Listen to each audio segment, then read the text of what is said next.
आज पहली बार ऐसा हुआ है कि EMRS NESTS हमसे आगे बढ़ गया और हम पीछे रह गए। ये पूरी कहानी क्या है मैं आपको बताता हूँ।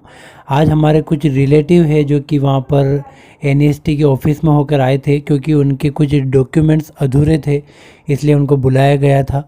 वहाँ पर जाके उन्होंने काफ़ी प्रकार की जानकारियाँ जुटाई। हालांकि ज्वाइनिंग कब होगी वो एग्जैक्ट नहीं बता पाए, लेकिन कई ऐसी जानकारियाँ हैं जो आपके काम की है। तो उनमें से एक जानकारी ये भी थी कि उन्होंने कहा था कि आज शाम तक एक और लिस्ट आएगी जिसमें अधूरे डॉक्यूमेंट्स होंगे। तो मैंने सोचा था कि इसके ऊपर मैं वीडियो बनाऊंगा, लेकिन वीडियो बनाने से पहले ही जो डॉक्यूमेंट्स की लिस्ट है वो आ गई। तो इसीलिए मैंने लिखा है कि NEST इस बार हमसे आगे बढ़ गया और हम पीछे रह गए। मतलब काम इतना स्पीड से हो रहा है कि जहां हम पहले वीडियो बनाते थे, अनुमान लगाते थे, उसके 8-10 दिन बाद NEST अपने ओर से कुछ आगे बढ़ाता था काम। लेकिन अब काम फटाफट हो रहा है, फास्ट हो रहा है।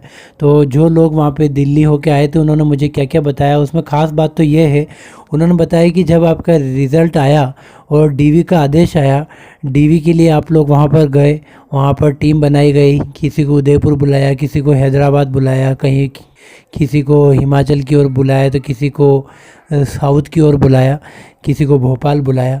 तो वहाँ पर जो भी DV वाली टीम थी उनको ये बताया गया था कि किसी भी कैंडिडेट को हतोत्साहित नहीं करना है। और ये आदेश ऊपर से आए थे क्योंकि चुनाव आने वाले थे, इसलिए उन्होंने कहा था कि किसी भी कैंडिडेट को हतोत्साहित नहीं करना है। जो भी डॉक्यूमेंट उनके पास है वो आप लीजिए और हमें भेजिए, जो भी फैसला होगा हम आगे बढ़ाएंगे। तो वही हुआ, आपकी फ़ाइल बनी, आपकी फ़ाइल वहाँ पर गई दिल्ली हेड ऑफिस में, और वहाँ पर एक एक डॉक्यूमेंट आपका हो रहा है चेक। और जो भी ऐसी इनकम्प्लीट डिटेल आ रही है उनकी लिस्ट बना कर भेजी जा रही है। और वहाँ पर भी टीम बनाई गई है। कुछ लोगों को ईमेल का काम दिया गया है, किसी को फाइल बनाने का काम दिया गया है, और किसी को कहा गया है कि जो भी लोग वहाँ पे DV के लिए आते हैं उनका काम आपको देखना है। तो जो भी आप यहाँ से ईमेल करके भेजेंगे वहाँ पर उसकी प्रिंट आउट निकाल ली जाएगी, पीछे आपका रोल नंबर वगैरह देखकर उसको स्टेपल करके पर्टिकुलर जो स्कूल है वहाँ पर या जो ऑफिस है वहाँ पर भेजा जा रहा है।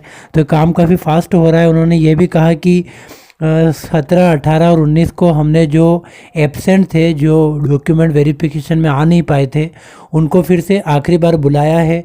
इसके बाद केवल DV के बाद केवल जो स्किल टेस्ट है वो, और 30 और 31 को JSA वालों का DV रह जाएगा और प्रिंसिपल का इंटरव्यू उनका DV रह जाएगा।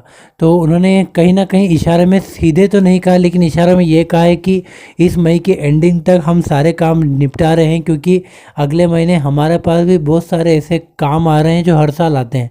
ऊपर से EMRS का तो है ही, इसलिए हमने टारगेट बना रखा है कि कैसे भी करके 30-31 तक हम अपनी ओर से सारा काम कंप्लीट कर लें। उसके बाद जो भी फैसला होगा ऊपर से आला कमान का होगा कि वो कब उसकी घोषणा करते हैं। हो सकता है उसकी घोषणा 1 तारीख को ही हो जाए, या 5-10 दिन और हो जाए, या हो सकता है चुनाव का जो परिणाम आ रहा है उसके बाद हो। लेकिन ये बात पक्की है कि इन 15 दिनों में काफ़ी आपके पास ईमेल आएंगे, कई प्रकार के नोटिफिकेशन आएंगे, और धड़ाधड़ काम वहाँ पर हो रहा है।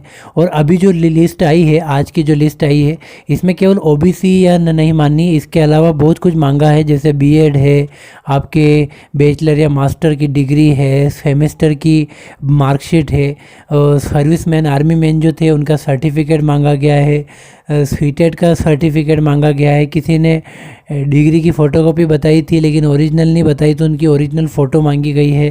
तो इस प्रकार से जो भी है ये काम लगभग 80% हो चुका है, 20% और होने वाला है, और जल्दी आपकी ज्वाइनिंग होने वाली है। तो आप हताश मत होइएगा, अपनी सीट की पेटी बांध लीजिए, बहुत ही जल्दी आप ऊंचाई पर उड़ान भरने वाले हैं। So best of luck and thank you very much.